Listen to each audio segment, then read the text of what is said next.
Welcome to a new episode of Talking About Rules. Today's guest, Jeff Bell, BWF para Badminton referee and technical delegate. Jeff, good afternoon, and thank you for accepting this invitation. Thank you, Ricardo. So Jeff, feel free to share with us, and thank you again. So the floor is yours. All right, thank you very much. So hello, everyone. I put together about a 15-slide PowerPoint presentation. A couple of the slides, I'm not sure if all of you have been exposed to either para-badminton in real life or whether you've seen it on YouTube, but I've got a couple of videos, short videos, 1 to 2 minutes. They may take just a couple seconds to load onto your machine, so let's cross our fingers and see how technology works.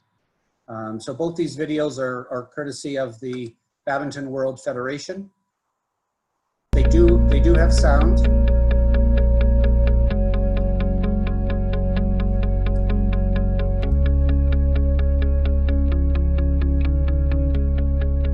It's been my dream since, well, as long as I can remember, to be a Paralympian.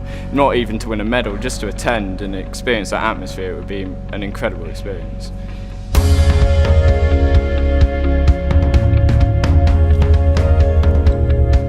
I coach disabled and non-disabled. Badminton's given me that opportunity. I'm able to give back. Para-badminton has changed my life because I can put into the game what I've taken out of it as a disabled player playing within the natural able-bodied sport, giving back something that I've been given myself. Para-badminton now is huge. It's played in most continents around the world. At the last World Championships in November in Dortmund, there was 36 countries involved. It's becoming a big sport now, and hopefully with the Paralympics it will just grow massively. The YouTube channel, the BWF one, has over 100,000 followers, and I think that's just been in the last 6 months. So it shows that people aren't just going to para-badminton tournaments to watch live, they're also now seeking out it, and it's just getting bigger and bigger. The advantage of having the same governing body, I think it would just inspire the disabled players to play better, train harder, could only be good for this sport.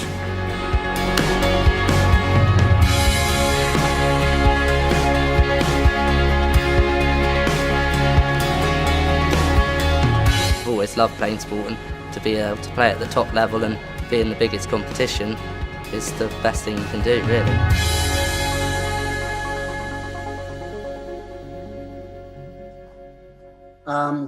So I think that's a pretty good exposure if you haven't seen it before.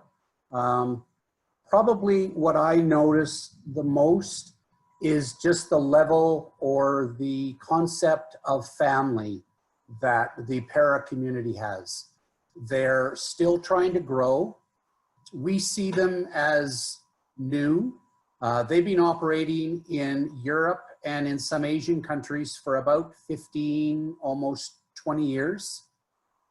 They used to operate under the International Para Committee, IPC, and only within the last probably half a dozen, maybe 8 years, 6 to 8 years, have they fallen under the umbrella of the World Badminton Federation. So there are some very long-standing participants and a couple of technical officials that have been around for a long time as sort of pioneers.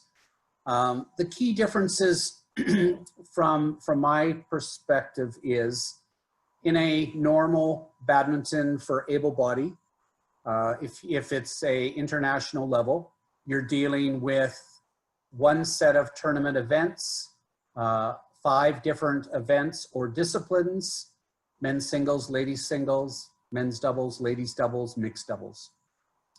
There's no consolation, and at the end of the week, there are 5 finals.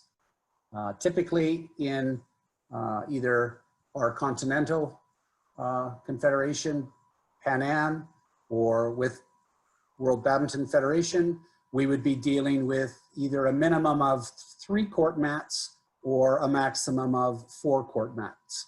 And from the court mats, we'll typically determine the size of entry that either Pan Am or BWF has placed upon the event based on what type of event it is, what grade of tournament, size of draws are determined, and we can sort of work from the start of the tournament to the middle and the back of the tournament to the middle and decide what our schedule is going to look like. If you get introduced to para, there are 6 different sport classes.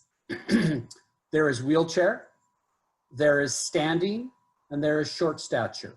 So within wheelchair, there are 2 disciplines. Wheelchair 1, so for the lowest functioning athletes in a wheelchair, they typically are classified as wheelchair 1. The easiest determination in that is if they have bowel function, if they can control their bowels, they're typically wheelchair 2. Those athletes with a low enough injury in their spinal cord, they lose control from everything from their sort of chest down. They will lose bowel control and therefore they cannot walk. So they'll be the lowest functioning of the 2. From an athlete point of view, the wheelchair 2 athletes can recover from a overhead or a behind the head shot. They have core abdominal muscles to pull them forward. The wheelchair 1 athlete has no use of their abdominal or core muscles. They must use their non-racket hand to pull their body back forward. In the standing classes, the lowest functioning of the 3 standing classes is SL3. Typically a lot of polio victims or amputees. SL4, higher functioning, still lower body impairment. SU5, the U stands for upper, and they can have some form of a hand or an arm disability. I know of one athlete that must play with his affected arm, but most athletes are playing with whichever hand is not affected. One athlete from Indonesia is too good, so he typically trains with the Indonesian national team, and by law, he must play with his hand or arm that's at a disadvantage. The short stature used to be called dwarfs. There used to be 2 classes within that discipline. Now it's all into 1. It's a little bit of not everyone is happy that they've gone to 1 class, but again, that's determined by a group of medical experts, and I could talk about that a little bit later. The big impact with the 6 sport classes is it ends up, if you're running all of the events within all of the sport classes, you can have up to 22 finals on your finals day. So of course, you're not going to use 1 court for finals. Throughout the tournament, typically, if the size of venue warrants, we would like to see 4 mats for the standing class and 4 hard court or tiled courts for the wheelchair. The mats create too much friction on the wheels of the wheelchair, and it makes it almost appear to be in slow motion. So typically you've got to adjust your courts, and you would be using a combination of hard court and mats. From a technical official's point of view, the demand for officials within the world is quite interesting. The BWF controls approximately a minimum of 40 events per year. 4 of those are at grade 1. Those are World Championship, Sudirman Cup, Thomas Hubert Cup, World Junior, and or in the year of the Olympics, the Olympic Games. There are 39 events currently at the grade 2 level. And those are events that are the Super 1000, 750, 500, 300, including the 100 level events, which used to be the Grand Prix. 2 of those 39 events are held within the Pan Am zone, a Super 300 at the US Open and the Super 100, which would be the Canadian Open. The Pan Am Federation controls a total of 129 events at the grade 3 level. So those events are what most of you are getting involved with. Those are International Challenge, which there are, according to last year, there are 2. Or I guess the overall, the 5 continental federations control 129 events. Badminton Pan Am controls a minimum of 19 events if there are no events that are canceled. 2 at the International Challenge level, 9 at the International Series level, and 6 at the Future Series level. And so those events differ because of world ranking points. The continental federations have a little bit more control over the technical package. They can control the draw size, the number of days of play, but you can see from that the number of referees and or deputy referees that would be required within the world to manage those 40 events by the BWF. So if those are 40 referees and 40 deputy referees, I think there's currently probably about 50 referees in the world. If life was fair, we would each get 2 events per year. The BWF has currently gone through a major change with regards to referees. They used to have 2 levels, certificated, which there was somewhere between 8 to 10 of those. Those are the very best, most experienced referees in the world. Yves Cote of Canada is considered to be one of those 8 to 10.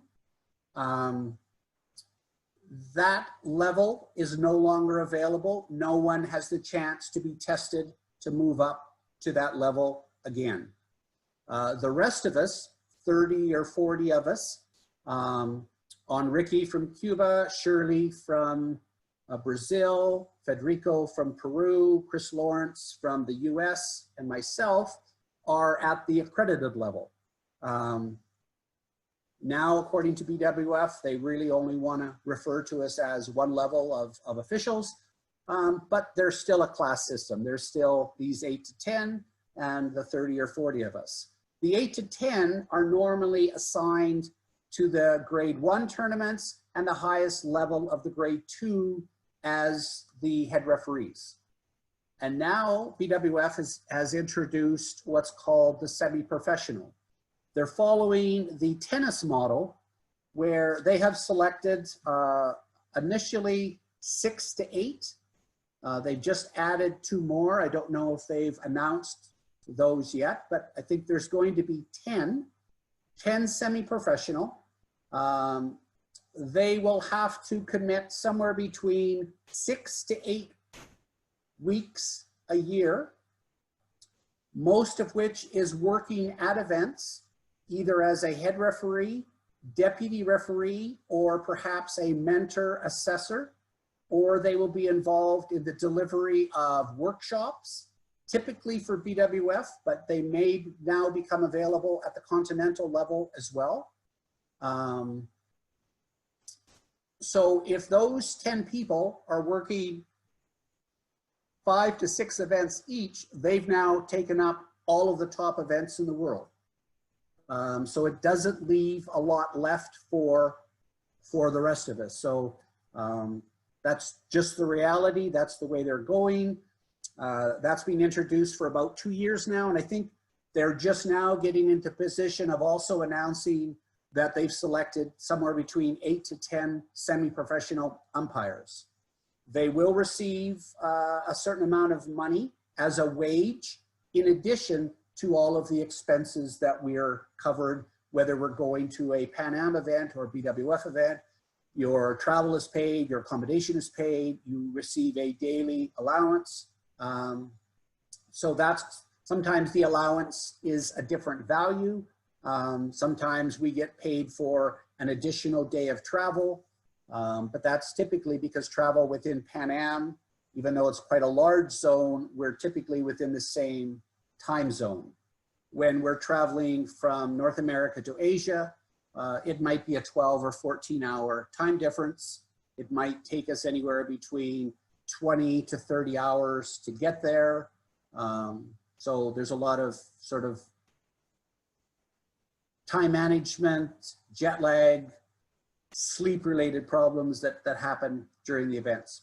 From a para badminton, and I was lucky enough to be invited by our good friend Jean-Guy Portra a couple of years ago to put my name forward into the para movement. And I think my first event, I got to go down to Cuba. There are approximately 13 events held within the world, non-COVID world. Australia, not China yet, Indonesia, Thailand, Korea, Japan, the US, Ireland, Spain, Germany, Canada. Pan Am typically holds anywhere between 2 to 4 events annually, consisting of Brazil, Peru, Canada, US, Colombia, in the last number of years have held events. Another little quick video for you to watch that will explain just a little bit more.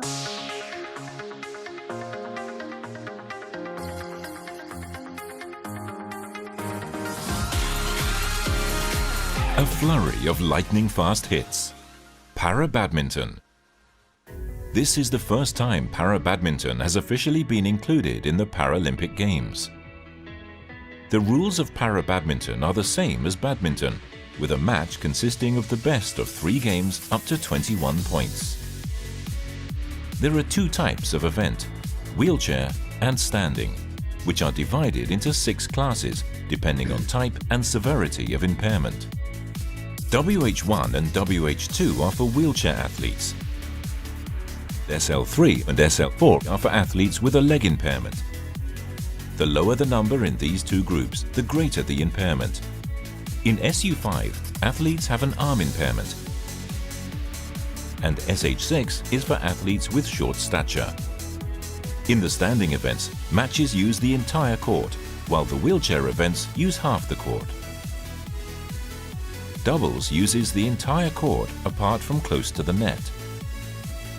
The standing class features powerful play and speedy matches, making use of the athlete's strong upper bodies.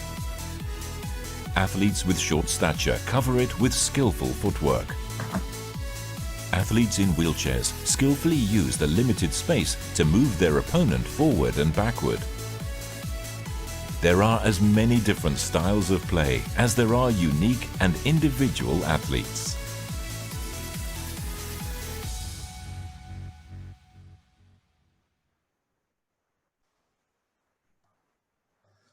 So the number of officials between the 2 types of tournaments, in a normal badminton tournament, you've got a referee.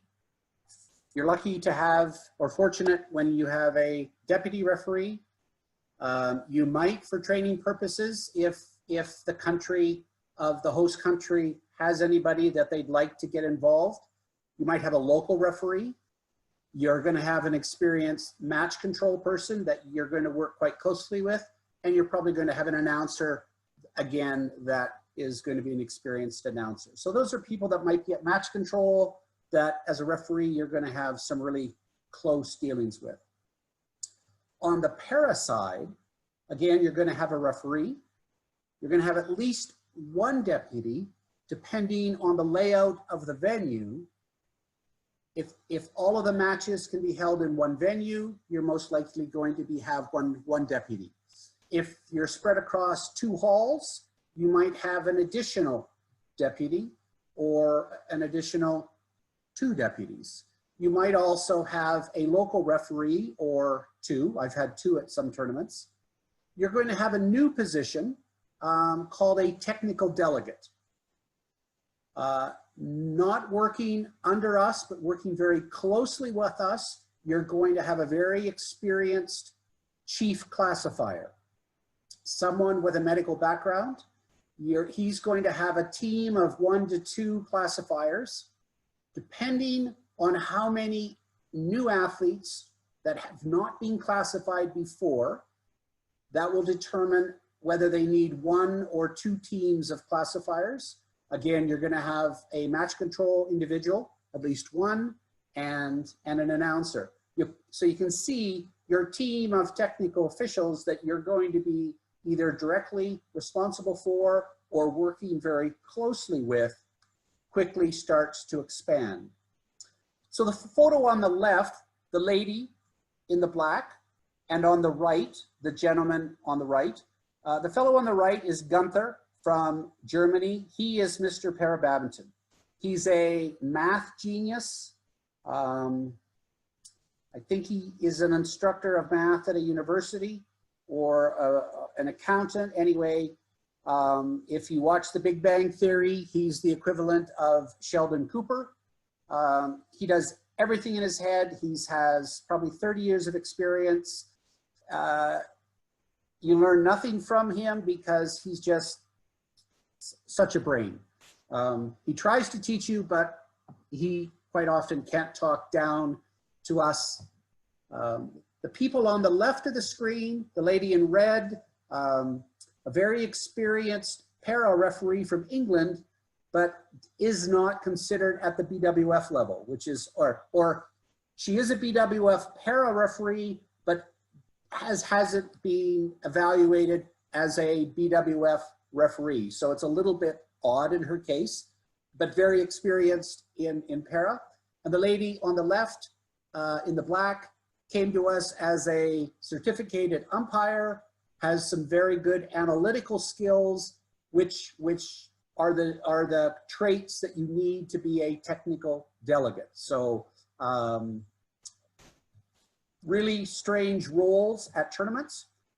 If you see people in white, the fellow most on the left of this photo, his name is Shaimi.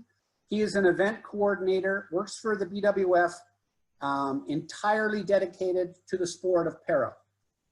He's been with them for probably 4 or 5 years now. Started out, he was the only guy. There was 4 or 5 tournaments. He's still the only guy, but now there's 13 or 15 tournaments, so he's absolutely run off his feet, and I think BWF is going to hire somebody new to assist him. The classifiers are responsible for collecting the entries of new players, requesting medical forms to be submitted in advance. They then will set up in-person interviews, clinical observation, clinical measurements of any new athlete. Every athlete that plays in a sanctioned tournament must become classified. If you're under a certain age, I believe at 16, those athletes must be assessed every year because their body is growing and changing. If you're an adult, you must be classified at least once. And then unless something changes, you don't have to be reclassified. They will assess each athlete, monitor the practice, the daily practice. They typically will sit in a group and they will monitor the first day of matches. Quite often they're taking video to support their decisions. An athlete, if they're unhappy, does have the opportunity to appeal the decision, of which then it would be turned over to a second team of classifiers at the event. The head classifier typically stays throughout the entire tournament, but his assistants will typically go home after about 2 or 3 days of the tournament because their job is complete.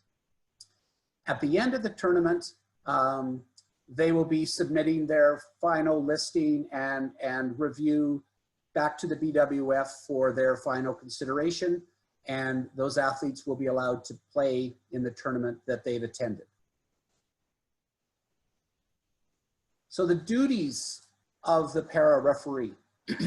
So prior to the start of the tournament, very similar, the referee or the referee team is approving the prospectus before it's sent out, either by BWF or by the Continental Federation.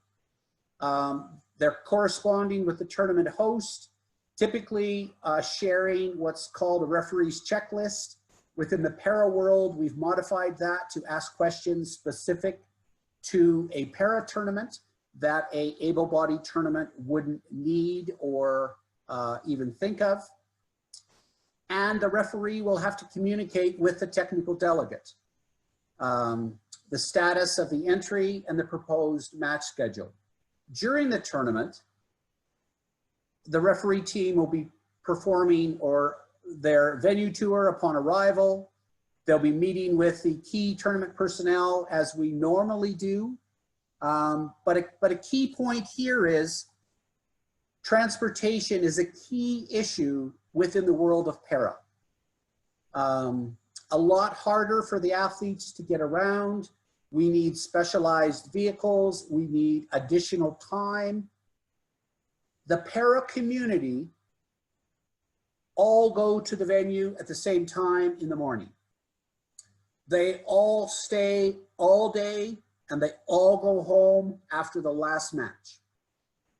From an able-bodied tournament, I go when I'm playing and I leave when my match is done. Rarely do I stay and watch other members of my country or my friends. I become very selfish. I come, I play, I leave. Para world, it's like an all-day picnic. They're all there. Within the para world, you're now leading 2 team manager meetings. One is typically at 3 in the afternoon. You're dealing with all of the normal materials that is presented at a regular badminton tournament, and you're reviewing the list of entries. At this point, anybody that hasn't been paired up now has an opportunity to find their partner before we pair them up. So it's like a dating game. Countries set up spots in the room, athletes are moving one by one, moving around. They're all trying to find the best partner. Even if they've entered with somebody, they can break that relationship and find somebody new. It's chaos.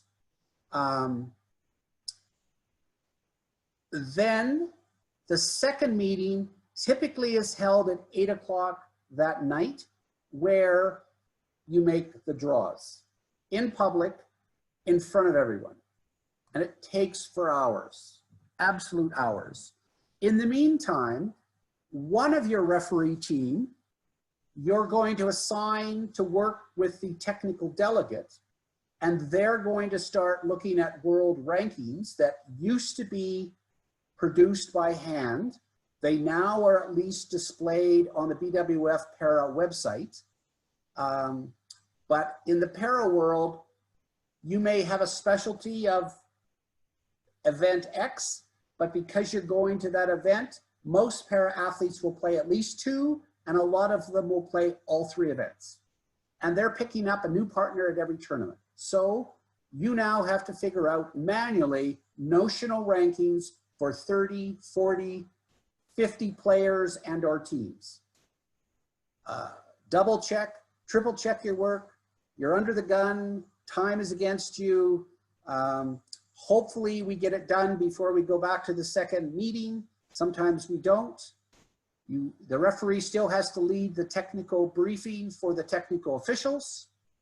On a daily basis, we then perform our daily briefing with the technical officials, and we evaluate our technical officials for our referee's report. After the tournament, the referee then usually has a debriefing meeting with the key personnel from the host city and within the tournament, making recommendations, preparing and submitting your final report to the hosts and back to either the BWF or the Continental Confederation. So team meetings, a lot of players come to the team managers meetings. Some of the countries don't send coaches, so the players are there. In a normal tournament, you might have one person per country. In a para meeting, you might have everyone in the tournament show up at least team manager meeting number 2 because they want to see the draw. It's chaos. Partnerships are changing. There's a re-entry process. If someone is found to be ineligible, I might be a new player. I enter wheelchair 2. I enter with these partners. During the evaluation classification period, the classifiers say, you're not allowed to be in a wheelchair. You must be SL3. So all of his partners go out the window. He's fair game. He's now back on the market looking for new partners. His partners that he signed up with are now looking for new partners because they want to play. Sometimes the men are playing with the women in doubles events because there's not enough for women's doubles. Sometimes we're combining SL3 and SL4 all into one group. In the ladies events, all of the standing classes might be added in, playing together. It's organized chaos. It's a lot of fun. It's challenging. The technical delegate, who is this person and what do they do? It's almost like going to the beach if you're the referee, because the technical delegate is going to work like a dog. Before the tournament, they manage, at least they did. I think it's changed in the last year. I've had 3 of my tournaments in the last year were canceled. I hope I'm not bad luck. Australia canceled back in November.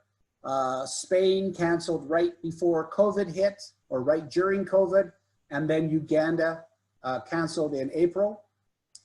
It used to be the manual entries. As a technical delegate, we would get access to a community Gmail account that would receive thousands of emails. Those emails are supposed to have in the header what the name of the tournament that the entry's for, so that if I'm the technical delegate for the Peru para, I would only open emails relevant to the Peru para. But not everybody follows the rules, so you open the email, you put it in a separate folder, and then you cut and paste all of the information on that Excel spreadsheet into a master Excel spreadsheet. So opportunity for errors was huge, a lot of checking, double checking. Once all the entries are received, and they're received by email, you must confirm with every country. You must confirm that there's new players, that you require medical forms and a request for classification.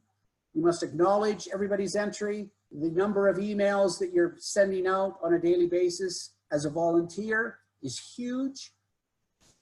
From those calculations, you're asked by the host to calculate the number of medals that are required for the final day. Now, some of that changes, so you're giving them worst case scenario, not best case scenario.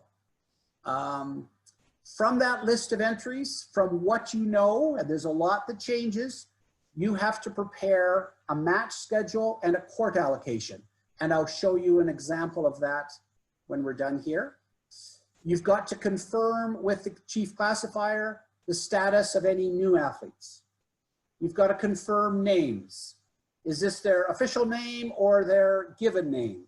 Why are there 4 people with the same name? Because it's a lot of manual work, you're not always getting the full name. You've got to be involved in administering a protest procedure if there is one, if someone doesn't like or happy with the event that they've been classified to participate in. And then you've got to determine if there are any events that cannot take place by themselves, but you want to combine with a similar event to maximize that those people can play. There are rules whether that combined event will get world ranking points. Example, when the BWF announced what events were going to be in the Olympics, a lot of athletes stopped playing the non-Olympic events. So there might be 2 short stature women show up at a tournament because women's short stature was not included in the Olympics. So the women might still be going because they're wanting to try to qualify in doubles or mixed. So they will be asked, if there's not enough of them, whether they want to play in with the men. If they do play, they will get world ranking points, but it's an option, it's not automatic. During the tournament, the technical delegate attends the, yes? Excuse me, Jeff. We have one question from Sandeep. Please, Sandeep. Okay.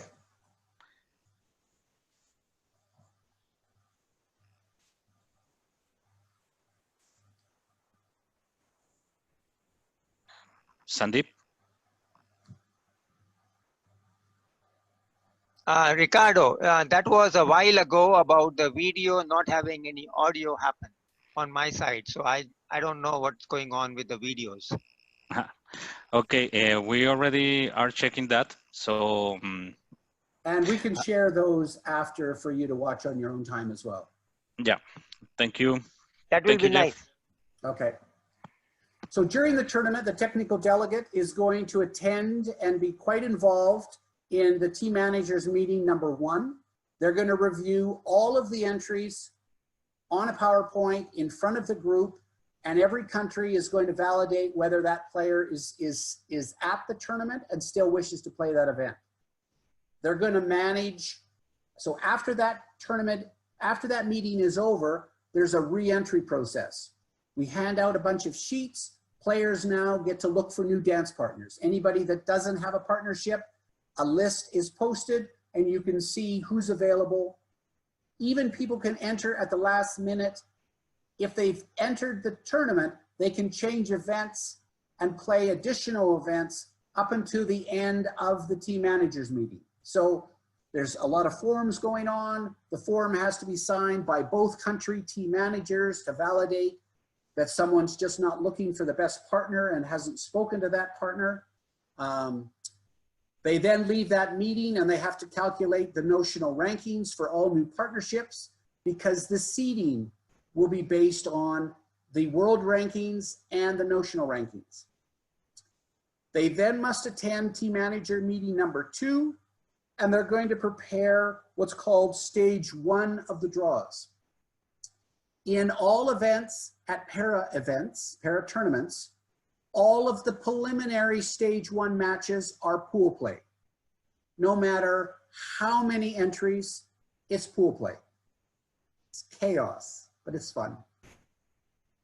They then have to schedule the first day of singles. Typically, because of all the reorganization and shuffling of partnerships in doubles and mixed, we've agreed that on the first day of the tournament, so that everybody can get to bed, we will be starting the next day at 9 o'clock with singles. So you know you're going to be in a pool. You know you're going to be playing 3 or 4 matches tomorrow in singles. It really doesn't matter what pool you're in. So if we don't have the draws made, off they go to bed unless they want to stay and watch us make the draws. The day 2 will be the start of doubles and mixed doubles.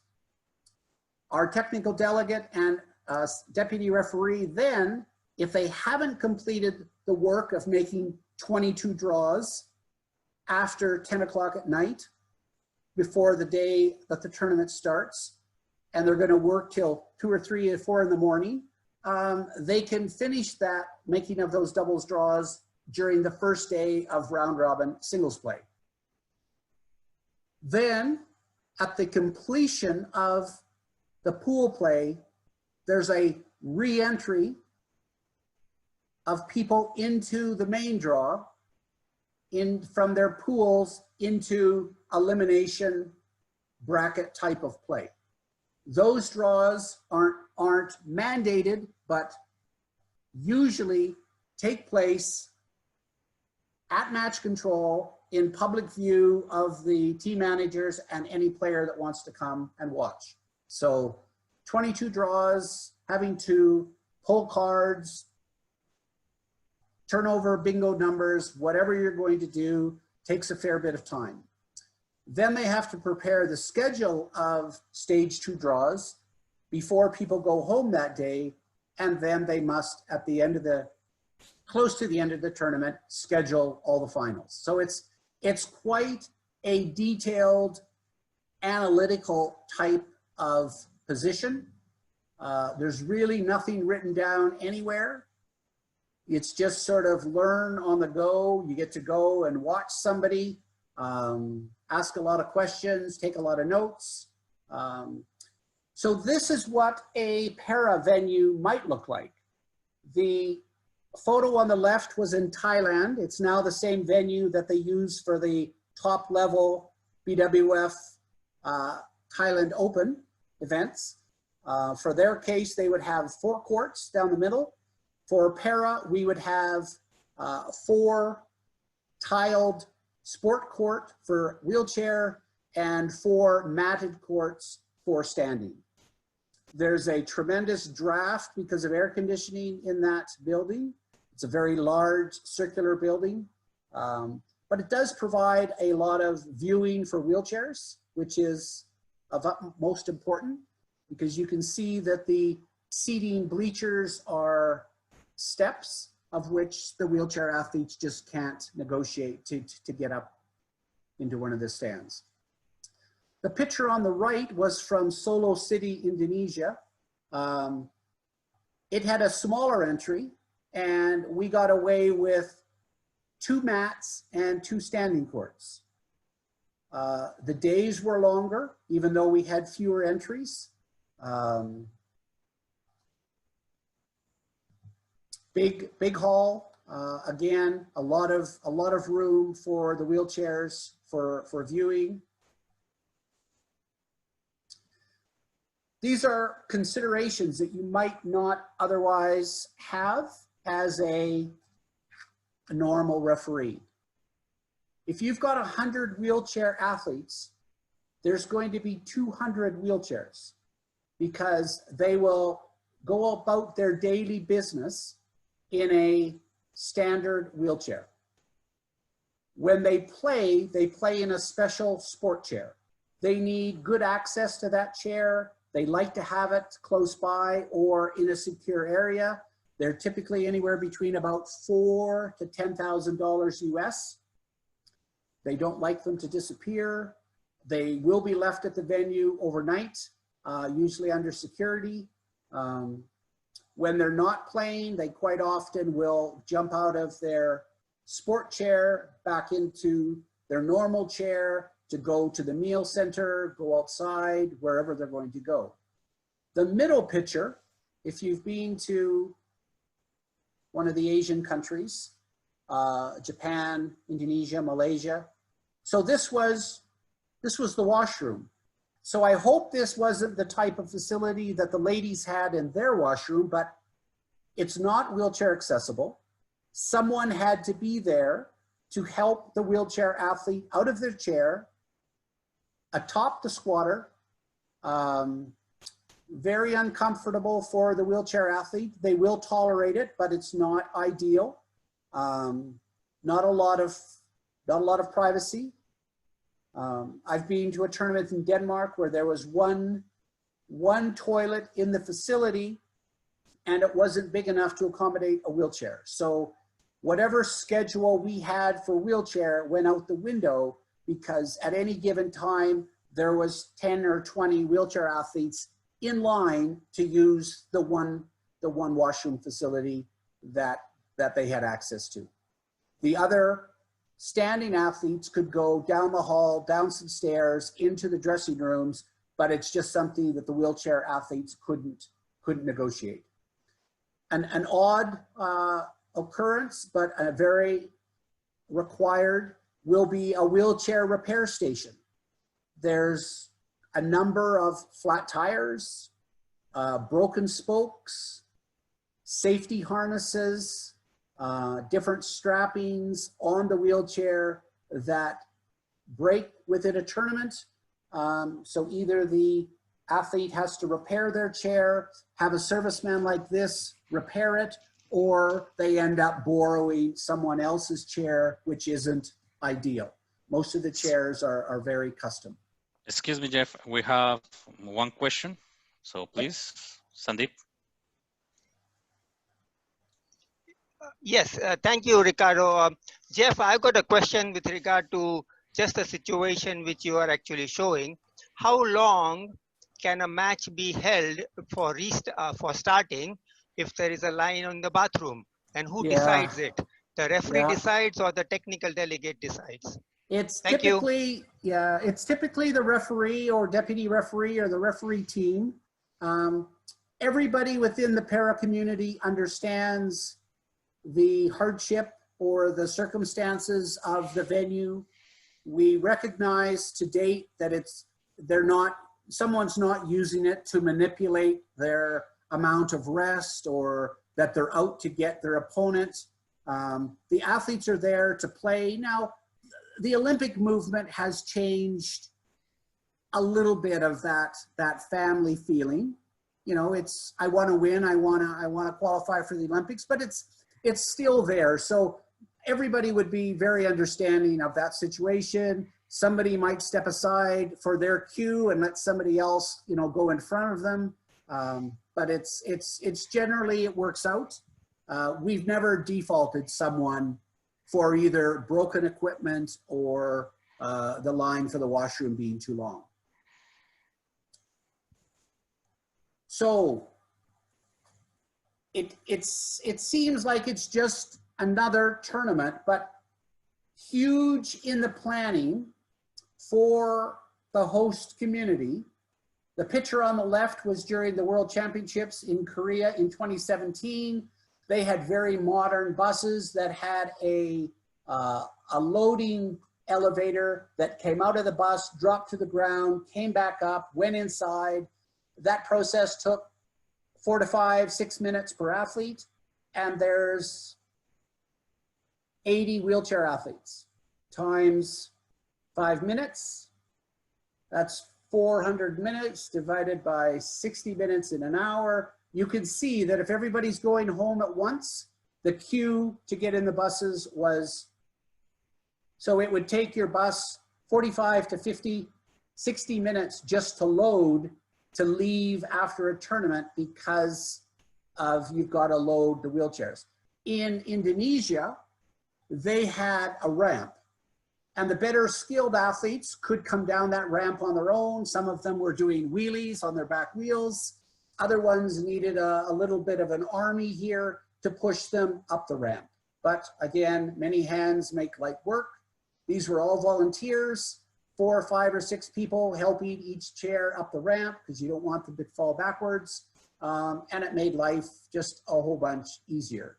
Meanwhile, the standing athletes could be going in the front door.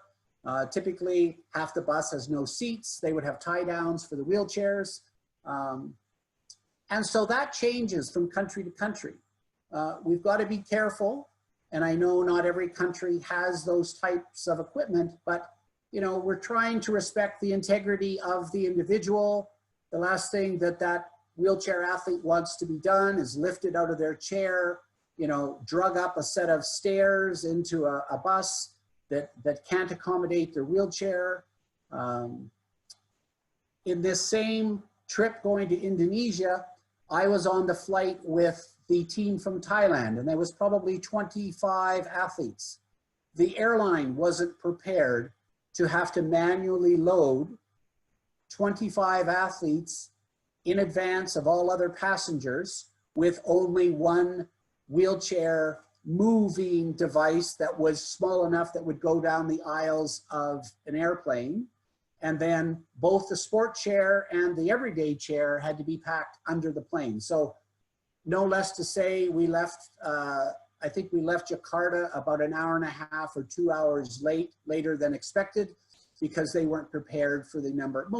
most flights, you might have one or two individuals, whether they're wheelchair or not, elderly, that have to be assisted, you know, on their own before all the rest of the passengers would get on the flight. Other things to consider. In Indonesia, the picture on the left was the practice facility. All the practice courts were mats.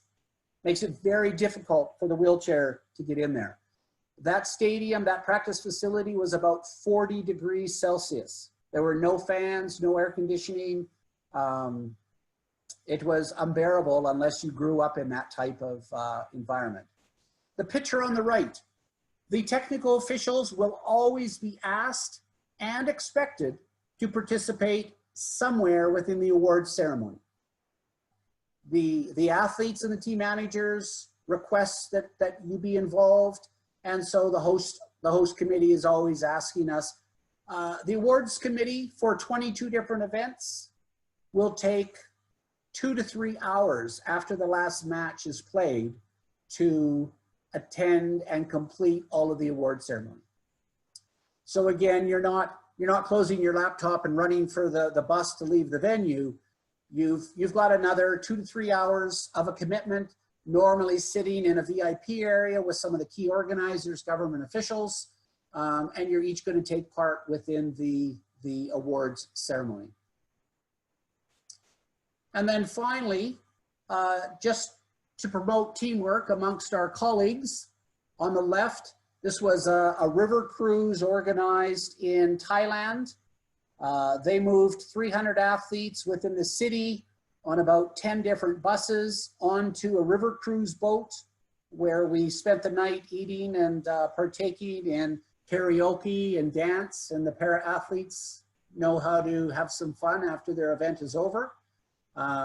So it's very important to be engaged in that social circle. And then the picture on the right, this was in Thailand again, where they had, our stadium was located in a big, massive group of sports complexes. And because every day in Thailand, you know it's going to rain at least once, if not twice, they had large putt-putts or golf carts that would, first of all, handle all of the athletes. Wheelchair athletes would hang on behind, sometimes in a parade, 2 or 3 chairs in a line behind one another, going through this massive soccer stadium.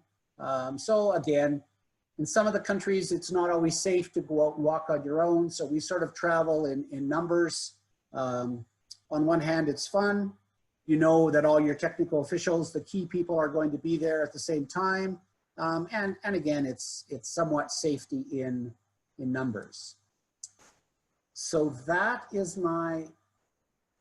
the PowerPoint presentation.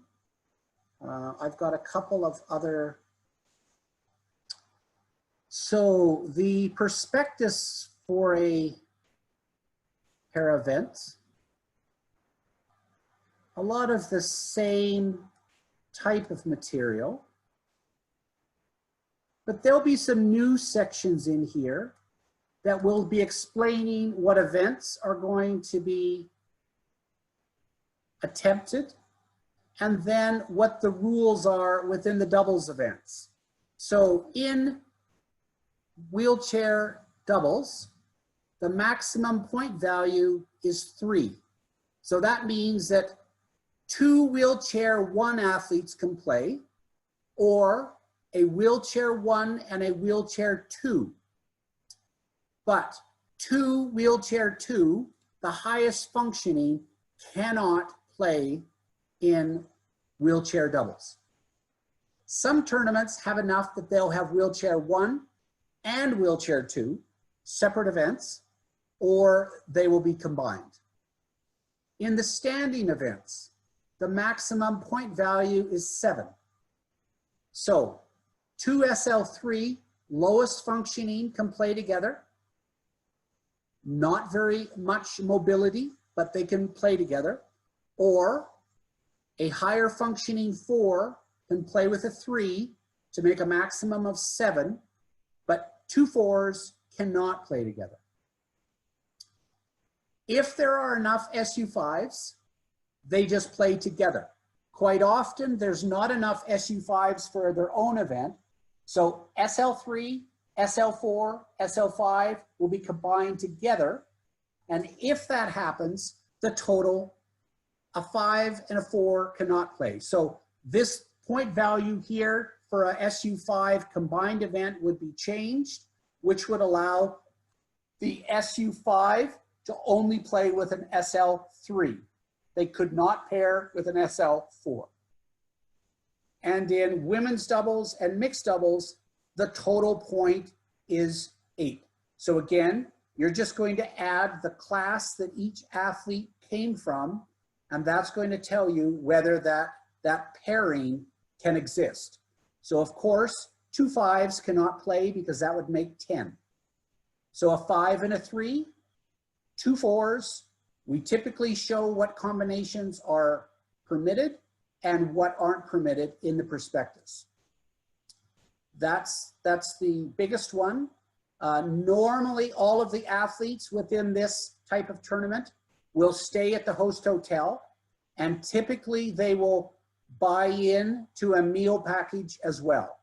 So at a normal badminton tournament, not everybody stays at the host hotel. In this case, because of transportation and the logistics of food, everybody is staying at the host hotel.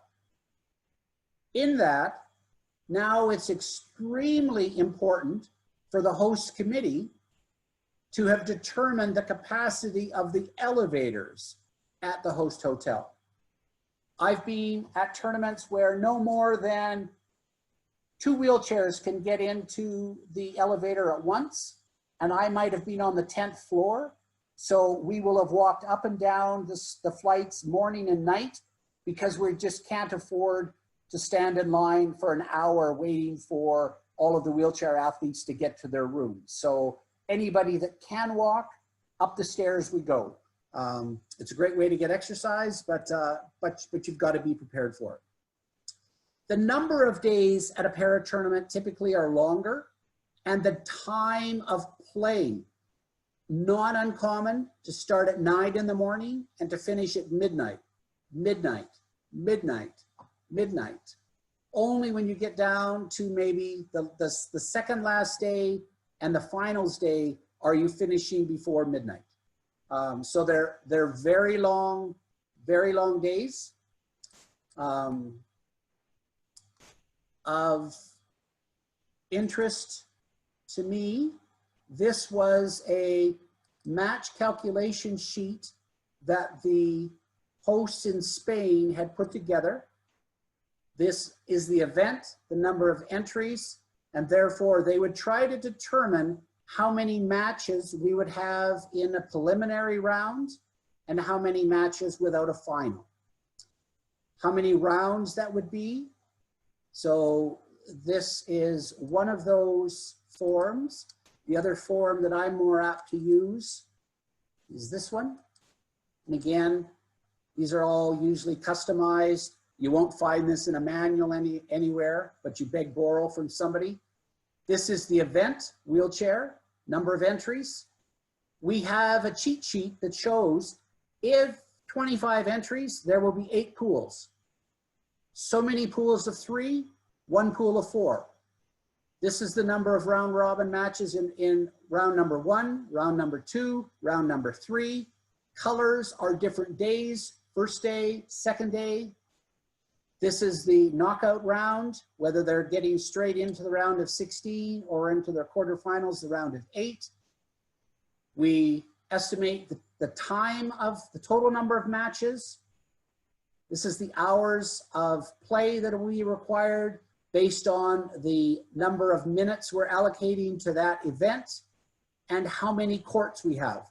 Sometimes wheelchair has to steal a court from standing. So we might start with 5 and go down to 4 and finish with 3.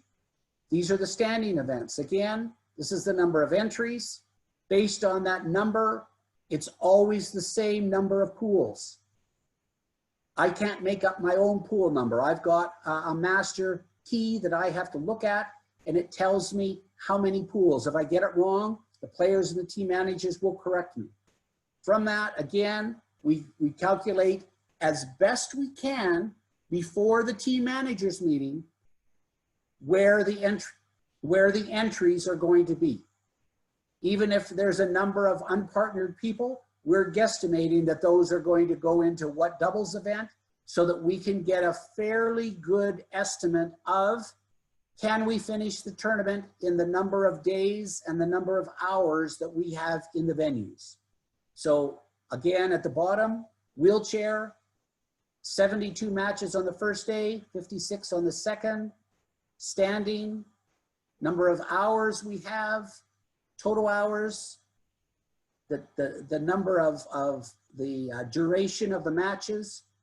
Quite often they go up later in the week. So this is a key document. The technical delegate prepares this, but the referee somewhat has to be in control, even though at a para event, the technical delegate takes over more control of the draw, more control of the scheduling, and more control of setting up the timing within the day. So that's what they're focused on, while the referee team is watching for the field of play, communicating with team managers. So a little bit different of a world that way. The last one might be, if you've not seen it, and these are all on the BWF corporate website, under a download section under para. This is a master listing of all of the players in the world based on country, first name, last name, gender, year of birth. The classification status is C is classified, or there could be, this is the date that they were going to be reclassified. But again, everybody has to have an ID number. And this is the date that transaction took place. We also now have a manual world rankings. This is now available online, similar to normal badminton.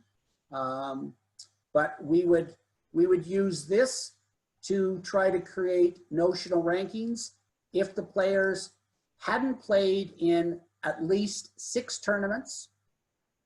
Normal badminton or able-bodied badminton is a minimum of 10 tournaments to get a world ranking. In para, it's 6 tournaments. It tells what event, what year, and what their point value was. So we will be using this either as a hard copy printout or a soft copy on the computer, trying to look through this name. Because it's a PDF, we can do a search within the search field, but we're looking to grab the information, put it into a calculation sheet to figure out who the seeds are in between team manager meeting number 1 and team manager meeting number 2. Team manager number 2, we're going to make 22 draws in person, in front of a live audience, hopefully not making mistakes. Somebody's already got them tentatively timed, but the players want to physically sit there and they will watch. If we can get them done within the allotted time before people feel like the transport is no longer available or it's unsafe to be on the streets, we then will go back to our hotel without any onlookers and continue making the draw till the wee hours of the night.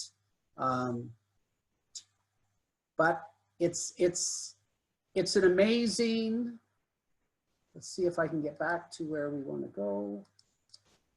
It's an amazing community to be around. I thoroughly enjoy para on a completely different relationship basis than sort of regular tournaments. Always the same players, some new players. I think the best thing for you is the opportunity to travel. Unfortunately, Pan Am doesn't have a lot of para tournaments.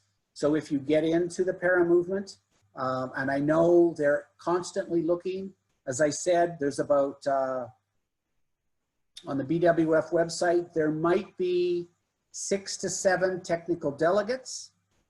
and there might be 10 to 15 at most para referees. So a lot fewer tournaments, but a lot more opportunities to travel to a lot of exotic places, to be involved in a really quickly growing, fast, exciting, really friendly community that just absolutely loves the game and loves to be involved. So that's pretty much my end. I will quit sharing my screen and I will send it back to Ricardo if there's any questions. Thank you, Jeff, for your presentation. We think that really important information we received today. Also, talking about the scheduling and draws, I just have a question. Is for each round robin only qualify the first two, and then there is a rule that focus on the size of the second of the size of the draws for the second round. So let's talk about 8, 16, 32. Right. Based on the number of pools will determine the size of the knockout bracket. Okay.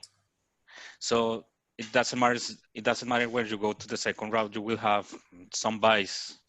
Yes. So there is always an issue there, no? Yeah, but important to know where the buys go, because it's always so odd numbers. And again, we're doing it. Some referees like to announce team managers to come to the draw desk. Other times the draw desk is not set up to have that many people there, so we'll have a side room that will announce that in 10 minutes the following draws will be made. If people want to go, they can. It's not an issue of trust. Sometimes, yeah, it's a personal preference. It's not an absolute law that it must be in public, but there is an expectation. So we will do some announcements if people want to come and watch, not necessarily participate, but observe, they can. As soon as those are done, unfortunately, we got to give them to the referee for final approval, or unless the deputy was there working, and we get them posted as soon as we can. So we'll know ahead of time what events are going to start earliest tomorrow. We'll make sure that we prepare those draws as quickly as we can. Yeah. Some will know that they'll have a 9 o'clock start. Some will know that they won't have a start until either noon or 2 p.m. So they might not even know what their draw is before they go to bed that night because the matches are still playing. Yes. Also, as you mentioned, in para badminton, the environment is quite different that regular badminton. No, it's more familiar, more friendship. So, if you maybe can tell us some about your experience in the last Parapan Games. How did you feel?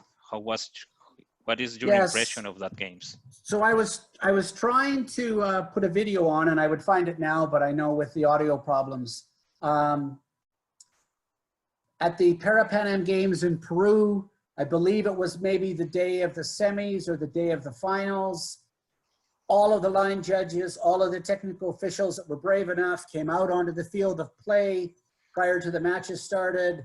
They all danced to a particular Spanish type of dance theme. It was just amazing. Television loved it. The audience loved it. We would never have that in a regular tournament. But it's expected within the athletes thought it was amazing. But that's just the para movement that goes on. At any time, you can go and sit and share and learn, talk to players. They're truly interested in meeting who the new official is, or who the new technical delegate is. They'll all come by and introduce themselves. It's like, whoa, You know, I'm not a celebrity. I'm just here to work. But it's amazing. At a regular tournament, you know, sometimes you're the bad guy. But at para, it is really different. You go to Thailand, you better know how to karaoke. It's a big expectation that the technical officials do their duty and get up on the karaoke stage. I'm not that brave, but maybe I better learn to lip sync. But yeah, it's I've been fortunate now. I typically will get sometimes 3, sometimes 4 para events a year. They're always really nice, exotic. You know, Peru, I'll go to Machu Picchu. I've been to Thailand probably about 6 times now. Indonesia, Korea, Japan, Denmark. I don't know, in the new world of BWF refereeing, I don't know that I'll be assigned again to any one of those countries because of the certificated and the new semi-professional and the new master class of young officials that they're trying to groom. Old guys like me just won't get the chance to go to those high level tournaments anymore. So I'll be happy to go to a 100 or a 300 level event. But I get to balance that by going to some really cool places with para. Yeah, so that is very important, and also is kind of to enjoy your work on your duty when you are doing officiating as a referee. Also, in Canada, do you run para badminton events in Canada? How it works? Yeah. Just to tell for our referees, and also we have technical official national coordinators that maybe they are thinking to run in the future para badminton events. So, yeah, which are your recommendations or comments about this? So I run our state provincial association in my province in Canada for the last 30 years. Unfortunately, we have done a very poor job in trying to expose or find out who our para athletes are. We had one wheelchair fellow. We have one of our high level umpires that has a polio, but he's not interested in playing para badminton. Canada does host an event. Unfortunately for me, they host it on the East Coast in our nation's capital. I think they did a reasonably good job last year hosting a para event, considering that no one on the organizing committee had ever been to a para event. They crossed their fingers and got lucky and put on a good event. The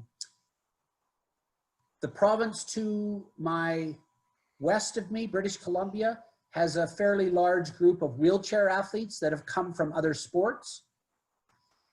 Quebec and Ontario, which are the very large provinces where World Junior and Pan Am Junior were held, again, very large population for Canada.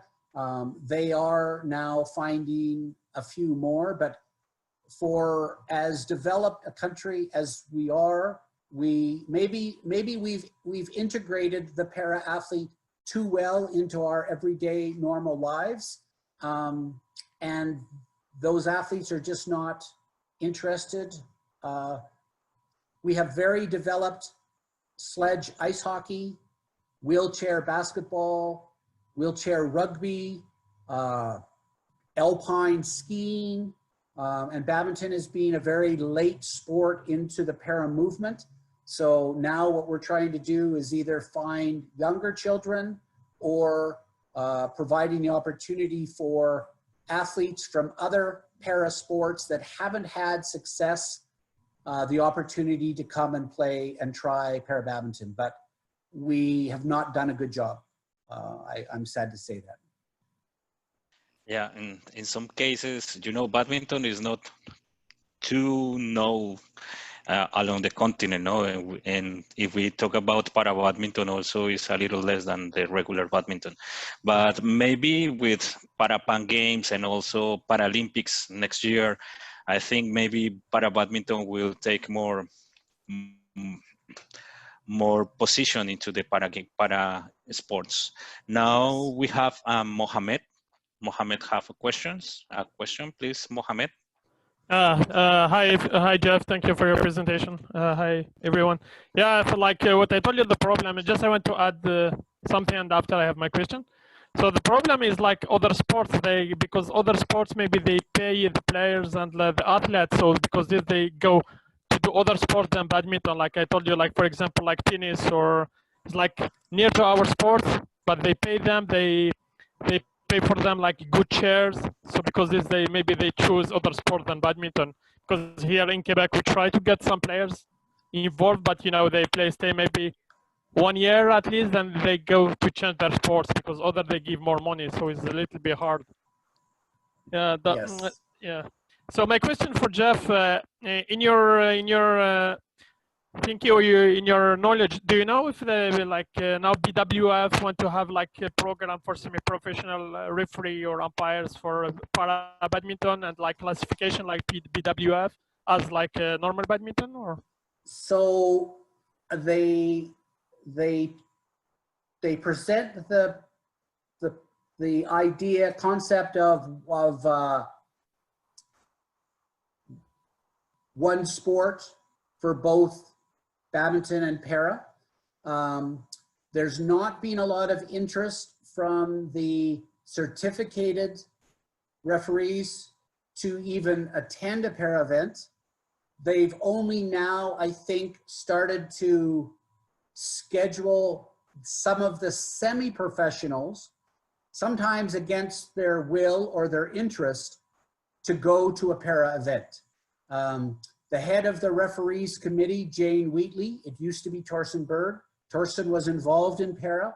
Jane hasn't been. She was a certificated, now she's an assessor.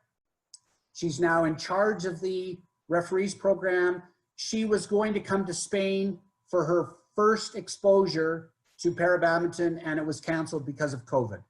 One of the semi-professionals, another lady was scheduled to be there. She didn't have a clue what she was getting into, but I don't know if she volunteered to come. So again, I know the certificated umpires. I was in Denmark, and Denmark ran the Danish Open in Copenhagen, in Odense, in one venue, and in a second venue, they had Danish para international event, and they didn't assign enough umpires.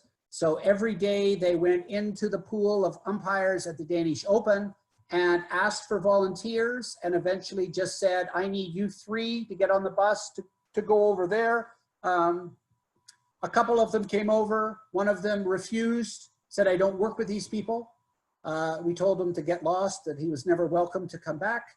And the other person just sat on his phone again. He had no interest. So it was shameful. The ones that normally do love it. You now can get assigned to work BWF para events without being a BWF umpire. Umpire. Let your confederation, let Pan Am know that you have an interest. We have a lady by the name of Sito Shoker from BC that gets to travel to quite a few of the para events. I don't know, but I want to think that she was assigned to the Para Olympics as an umpire. I know there's an umpire out of England that isn't BWF that got involved in para a couple years ago. So again, you can sort of fast track your colleagues by doing it, but it's a great experience, Mohammed. You know, you've been to some of the para events. Yeah, I was last year for the international on Ottawa. Yeah. And how about sorry, Jeff? And Sheetal was assigned as line judge for the Olympics in Japan. Okay. Still can be very stressful. Some of the play is at a very high level, and some is not. There are some beginners that can come out of the woodwork and come to their first tournament. and you sort of just put your head up and feel sort of bad for them. But the other athletes will go to each of those new athletes, encourage them to come back. Don't quit after one tournament. They're trying to grow the para movement, and they need as many athletes, as many new coaches, new officials. There's so much room to get people involved that have an interest. Okay, thank you. Thank you, Jeff. Also, just to mention about the process for umpires to become para umpires, just say like that. If to become para umpire in a BWF level, you have to be first a BWF umpire, and then take as you mentioned, raise your hand and say, okay, I want to participate in para badminton events, and then BWF will appoint you to participate at these events. In the case of those umpires, like you mentioned, Cital, maybe Miguel, also another few that we have along the continent that are not BWF, they were identified before during the old para badminton tournaments which we have. And then they were invited by BWF to participate in another tournaments around the world, no? Let's say Europe, Asia, and then just they have the opportunity to participate in Paralympics, some of them as an umpires and others as line judges. But it's great for us. Also, we are working on that process. We know that before to become BWF para badminton umpires, they must be BWF umpires, and then it's very important. This very important, this process. Just to all know, once you get involved in a para badminton tournament, you start to feel different. It's a kind of different situation, and also you enjoy a lot working, as you mentioned, a lot of hours throughout the tournament. Waking up very early, and also go to bed very late. But you enjoy every day. Every day is different, and that's you wake up with a meaning, with a purpose during the days of these tournaments, of this kind of tournaments. We have normally at para events, from one of the lady referees from England, if you consume alcohol, we have whiskey club. Everybody brings a bottle of whiskey from their home country, and sometime within the week you're going to share that amongst other technical officials, sometimes coaches. It's a very social. It's not required. You can be there without participating in that, but something that it's key to communicate and socialize with our colleagues. So yeah, I think just set the floor to be more social with the other people, no? So everybody is happy, even if they lose, they are happy, they enjoy. And now we have some question from Sandeep. I think the last question, and then maybe we finish this meeting. Sandeep, please. Okay, actually it's two questions, but I'll ask one after the other. Jeff, I mean, I agree with you about the experience you have at Para. It's probably the best one around. I've been through several Special Olympics, and it's the same. These are the most honest and fair players you will ever meet. And then the umpires and the officials are also all involved, as you mentioned, the community. The questions I have are two actually from the umpire's perspective. One of them is, now you mentioned that most of the work pre-tournament is done by the technical delegate in terms of scheduling and rounds and all that. On the floor of the play, on the arena, who are the umpires under the jurisdiction of? The referee or the technical delegate? They're under the jurisdiction of the referee. The technical delegate usually never leaves his chair at match control unless he's off in a room making the draws. But we work very closely with one another. It's not that one is trumping the other. You know, normally the referee is in charge of the tournament, but in a para event, it's almost a shared role, but you each have some very specific tasks, and you can't complete those tasks without good communication between the two of you. I understand that part. It's mainly from the umpire's perspective. So the umpires are still under the referee. The red shirts are the ones that are boss. Yes. Yeah. Okay. I see. Yep. I agree with that one. The other part is, again, from the umpire's perspective, what is the longest the play has been suspended on the court, either due to player problem, meaning bowel movement, or a technical glitch, as if the prosthetics getting burst?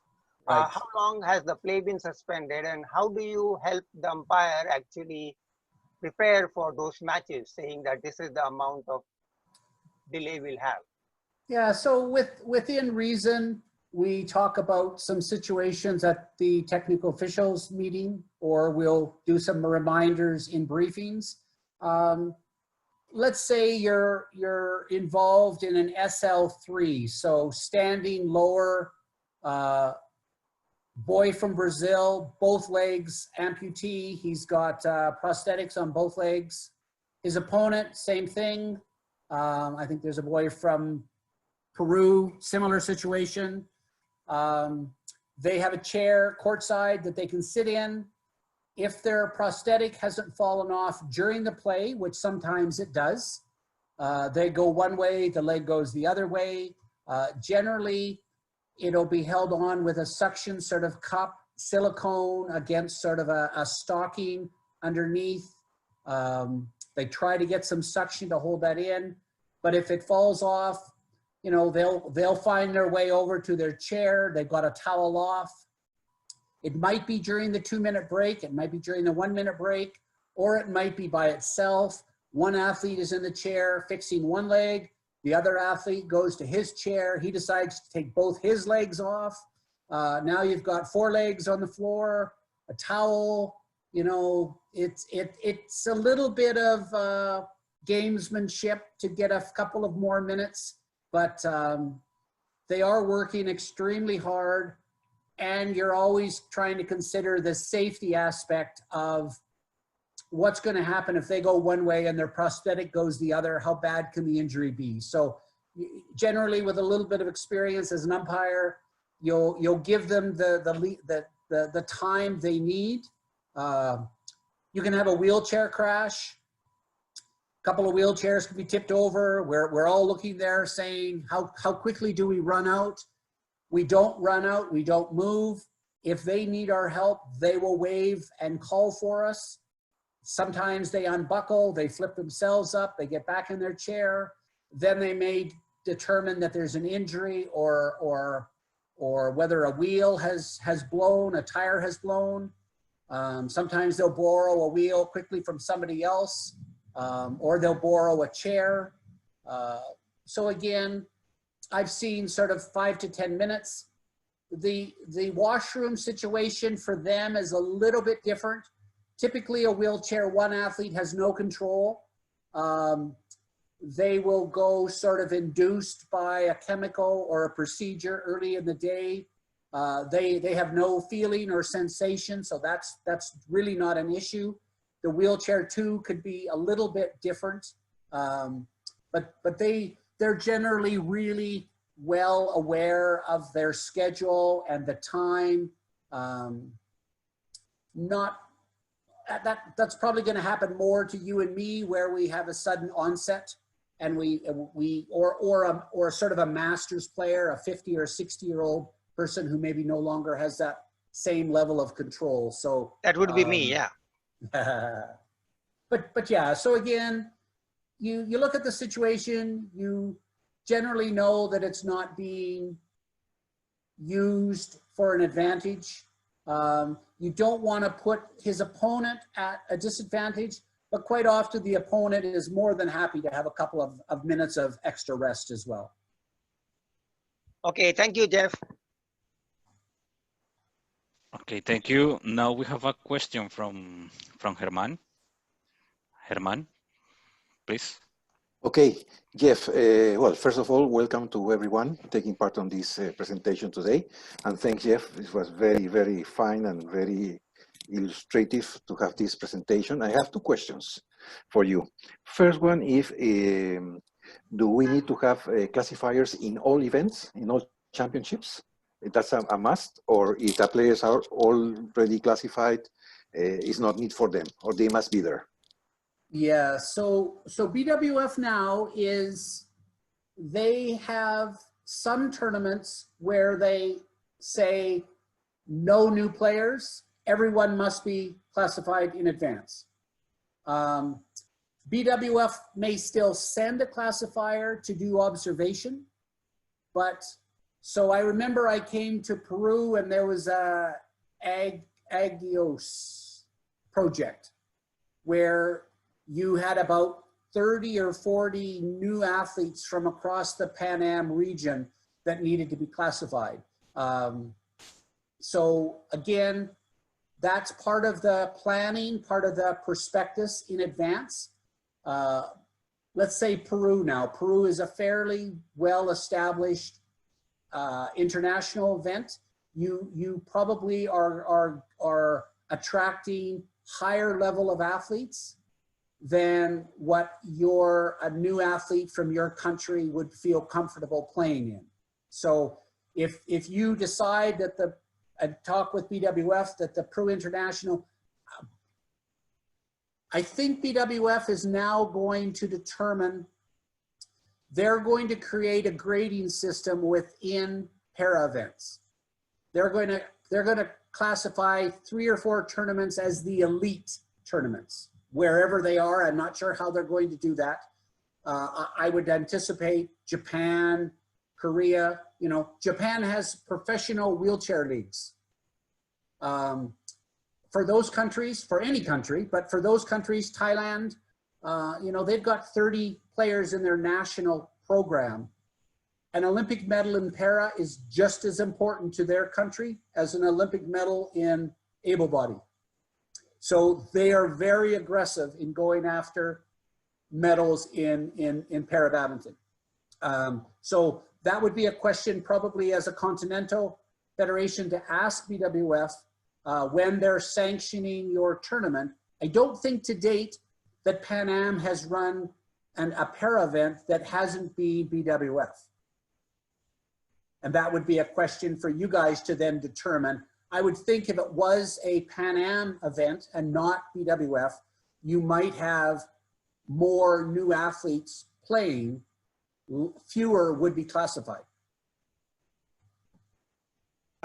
Thank you, Jeff. Yes, so far BWF is in control of the calendar. No, it was supposed until this year. Maybe it's a little longer. No, yeah. And we only control our continental individual championship. No, right. And my last question is how important, because if we are talking to develop para badminton in the countries, how important we consider to have classifiers inside each country. Let's say inside Brazil, inside Peru, Canada, the bigger countries who are doing this. Yeah. No? I know I've seen a number of Pan Am candidates go for classification training. I know we had one from Canada, and I don't know after she's gone for classification whether she's ever been involved in an event. I know the lady from Guatemala is quite active. I don't know if there's any others, but I know it's a requirement. It's important. It's hard to find the person that has the right skills. Usually they've got to come from a medical background, doctor, nurse, physio, acupuncture, chiropractor. They've got to have a good working knowledge of the human body to even be considered. But I think it is important that we try to increase the number of classifiers with experience that we have here. Thanks, Jeff. Very important to receive your feedback on this, and very happy to have you here delivering this presentation today. Thank you. It's my pleasure. So thank you, Jeff. We think we are about to finish. So Herman, please, for final works final words, please, Germán, just to Okay, finish thanks, this meeting. Ricardo. Thanks to all participants on these seminars. I think we are trying to reach to you and have you present either referees, umpires during these Wednesdays, and hope to continue having you here. And my special thanks to Jeff for being here with us and producing a very nice and very comprehensive presentation that will be very helpful for us all, especially, and we will have it in YouTube, as I think, Ricardo, from tomorrow. No, so thank you, Jeff, and Ricardo and Leonardo for putting everything in place. Okay. Really, Well, thank you and good night to all. All right. Thank you to all, and see you next talking about rules, a Badminton Panam Technical Officials Conference.